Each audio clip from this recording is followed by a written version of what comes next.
Hello guys, today I'm going to show you how I was able to rewire the switch on my 95 GTX seadoo. So now I bought this seadog switch on Amazon for about like $16-17, and now I could plug it in by operating that way, turning this thing on. So luckily it works perfectly, and even with this off, I click the button, nothing happens. So what I did is I basically bought the seadog switch, which it has 4 prongs on there, 2 labeled magneto and the other 2 labeled C. The magneto operates the same way an open switch operates, or a normally open switch operates, which is when the key is not in, it is still disconnected. However, when the key is in, the switch has been closed and the circuit is there. And then the other ones operate as a normally closed switch. So when the key is connected, the switch has been disconnected and the switch is open. However, when the key is not there, the switch is open. It's still closed, and the switch is closed, and the switch could run the Jetski. But however, it's operated to a point where 2 of the wires are connected to one side of the closed switch, and the other one's connected to ground to cause a short circuit, which will disrupt the ignition of the Jetski. Over here, you can kind of see right up there, I soldered each wire on each end of where it's labeled magneto, so that way it's connected in an orientation of a normally open switch. So when the key is connected, the Jetski will operate, and when the key disconnects from falling off, or say God forbid anything happening, the Jetski will stop operating. So that's basically what I did, and I will show you what I bought on Amazon. I'll show you how the wiring diagram would work. Hello all. So over here I have my drawings. My drawings are pretty darn bad because I used crayons. I couldn't find my pens anywhere. But yeah, so let's begin.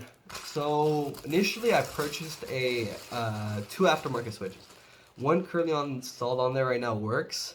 The previous one I bought before, I was just cheaping out. I just didn't feel like spending the extra $8 to buy a pretty good switch.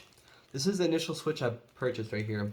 It's a normally closed switch, and especially on Amazon, you just see these ones that have these 2 wires. And what I did is I clipped each one of them and exposed the wires, twisted them on there on the Jetski, and then checked if they worked. They really did not work at all, and then it only worked when the key was disconnected from the switch.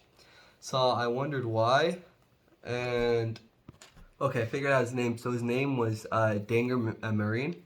And he kind of explained to me how these normally closed kill switches would work. And essentially that they're installed in outboard motors, installed on boats. They really aren't made to be installed in PWCs. So that's the kind of mistake I made. I bought this. I thought, okay, it's a switch. When you plug the key in, it closes. You know, whatever a caveman brain thinks.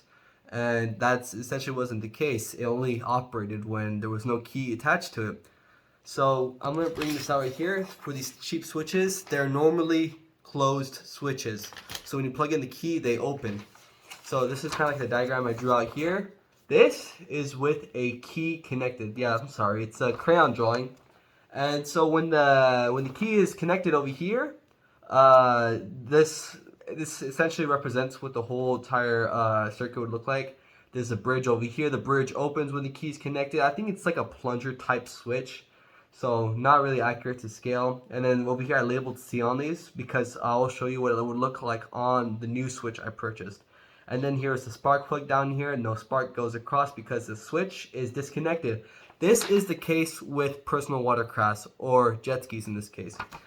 For boats, they're wired differently. I believe it's like when it's disconnected, one wire is these dots right here represents the nodes of where the wires are connected. When the switch is disconnected on a boat with a key in, one switch operates and turns on the spark plugs, and it operates. And then when the switch closes, the ground wire attaches to that, I believe, that spark plug wire, and it short circuits, so that way it disrupts the ignition system. And then here's what it would look like with the key normally disconnected. You see these two wires are connected. It's a normally closed switch, so with no key attached, the switch automatically closes, and then you are actually able to establish a connecting circuit. So the spark plug would fire off in the jet ski with these cheap switches right here, as you can see, that just have these two wires. And it would call it turn on. So like all of a sudden, you know, you're operating your jet ski, for some reason you're able to get it going with the switch key installed. And then as soon as you pull the key off, your jet ski is just zooming past you right there, right? And then some people try getting it by, they actually connect both wires to one end, and they connect a ground wire to the other end, and it turns on when the switch has the key in. However, with the key out, the whole entire system would still operate. So don't use this switch for a personal watercraft. Don't use this for a jet ski. It won't work.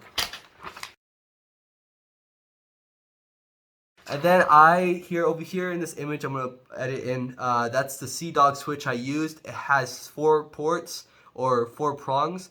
2 of them are labeled C. I assume that means closed, and the other 2 are labeled magneto, which is normally open.